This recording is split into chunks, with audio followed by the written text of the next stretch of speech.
Guys. Oh, yung basura mo anak. Naglaglagan na.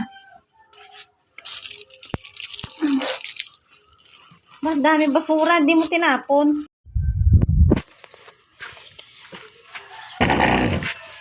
Susi. Aman. Sakay na anak. Uy. Tahan. Upo na.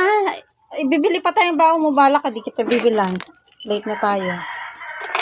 Wala ng oras. Kate.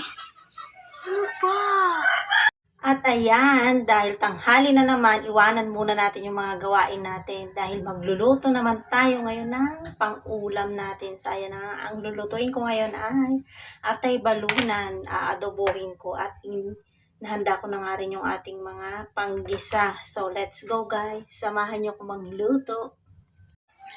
Ayan, susundan na naman tayo guys. Buti na lamang at tumigil na yung ulan kasi kanina nag-uulan. So, buti na lang tumigil din. Sana nga huwag umulan kasi mag-uuwian na naman ang ating mga estudyante. Kawawa naman. At syempre, kawawa din tayo na magsusundo dahil mababasa tayo. So, ayan lang guys.